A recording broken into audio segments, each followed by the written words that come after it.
Hello साथीहरू, के छ? सबैजना सन्चै आरामै हुनुहुन्छ? मैले चाहिँ आज चाहिँ तपाईँहरूसँग फर्स्ट टाइम एउटा सानो एउटा भिडियो बनाउने कोसिस गर्दैछु साथीहरू। के त भन्दाखेरि चाहिँ मैले चाहिँ यो खानाको आइटम सम्बन्धीको छ कि के छ भन्दाखेरि चाहिँ मैले चाहिँ आज फर्स्ट टाइम है आफ्नै रुमभित्र बसेर चाहिँ मैले चाहिँ अब एउटा सानो मटन करी बनाउँदैछु कि साथीहरू। कस्तो लाग्छ चाहिँ तपाईँहरूले चाहिँ यस्तो प्रतिक्रिया दिनु होला। फर्स्ट टाइम ट्राई गर्दैछु, अब फेरि नि अब राम्रो राम्रो भिडियोहरू बनाउने तर्फमा जाँदैछु। त्यस कारणले गर्दा चाहिँ कस्तो लाग्छ साथीहरू चाहिँ प्रतिक्रिया दिन चाहिँ नबिर्सिनु होला है त। मैले चाहिँ के त भन्दाखेरि साथीहरू सुरुमै मासु तेलसेल खऱ्याएर मासु भुट्दैछु है साथीहरू।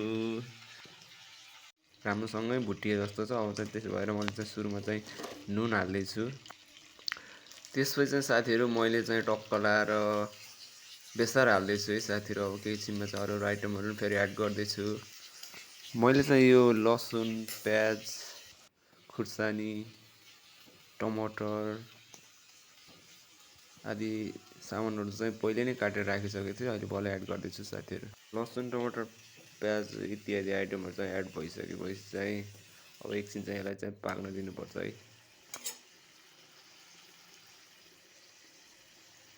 मासु चाहिँ हेर्दै खाम जस्तो भइसकेको छ है। मैले चाहिँ साथीहरू अब चाहिँ मैले मसला एड गर्दैछु। मसलामा चाहिँ के छ भन्दाखेरि मैले चाहिँ सम्राट मसला लिएर आएको छु कि साथीहरू। यो सम्राट मसला चाहिँ एकदम मासुमा चाहिँ एकदम सम्राट मसला चाहिँ एकदम कडा हुने रहेछ कि मसलाहरू मध्येको चाहिँ यो चाहिँ राजै रहेछ कि, त्यही भएर चाहिँ मैले सम्राट मसला। त्यसपछि चाहिँ हामीसँग अलरेडी पिनेर ल्याएको जिरा धनियाँ पनि एड गर्दैछु मैले चाहिँ। मसला ससला लसुन ससुन प्याज स्याज टमाटर समाटर सब एड गरिसकेपछि मासु चाहिँ साथीहरू हेर्दै खाम जस्तो भइसकेको छ है साथीहरू। अब हेर्दै जामै केही छिनमा चाहिँ कस्तो देखिन्छ, त्यसपछि टेस्ट पनि हानिहाल्नुपर्छ साथीहरू। त्यो चाहिँ सब आइटमहरू हालिसकेपछि अब चाहिँ थोरै पानी एड गर्दैछु है साथीहरू। कस्तो देखिन्छ हेर्दै जामै त पानी एड गरिसकेपछि। सब चिजहरू हालिसकेपछि चाहिँ मासुको आइटम चाहिँ यस्तो देखिँदैछ है साथीहरू। अब चाहिँ केही छिनमा चाहिँ खानु पनि पर्छ है त साथीहरू। कस्तो हुँदैछ टेस्ट चाहिँ अब लिइहाल्नुपर्छ एकछिनमा। म चाहिँ एकदम आतुर भइसकेको छु टेस्ट लिनलाई। मैले चाहिँ साथीहरू अब मटन सँगसँगै सलाद पनि एड गर्दैछु साथीहरू। कुकम्बर सलाद पनि हान्दैछु है साथीहरू।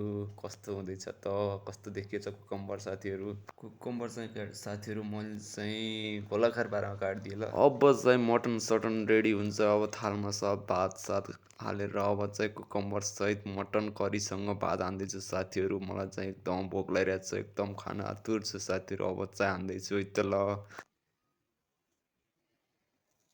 मैले चाहिँ साथीहरू यो खानामा चाहिँ बेलुकाको खानाको आइटममा चाहिँ बनाएको थिएँ साथीहरू। म चाहिँ खाइसकेपछि अब बिस्तारोमा आइसकेको छु। अब चाहिँ केही छिनमा अब सुत्नु पनि पर्छ। बेलुकाको लगभग अहिले चाहिँ 10 बजिसकेछ। 10 बजेर 28 मिनट पनि गइसकेको छ साथीहरू। अब चाहिँ सुत्नु पनि पर्छ, बिहान चाँडै उठ्नुपर्छ, आफ्नो डेली कामहरूलाई चाहिँ कन्टिन्यू दिनुपर्छ साथीहरू भन्दै अब चाहिँ म चाहिँ अब मटन करी खाइसकेपछि टन्न भयो है साथीहरू। अब मेरो भिडियोहरू चाहिँ तपाईँहरूलाई कस्तो लाग्छ कृपया प्रतिक्रिया दिन चाहिँ नबिर्सिनु होला। भर्खरै सिक्दैछु, अगाडि बढ्न कोसिस गर्दैछु साथीहरू। तपाईँहरूले चाहिँ माया गर्न चाहिँ नबिर्सिनु होला है त साथीहरू भन्दै चाहिँ म चाहिँ अब बिदा हुन चाहन्छु। तपाईँहरूको रात शुभ रहोस्। Good night, have a sweet dream, by by.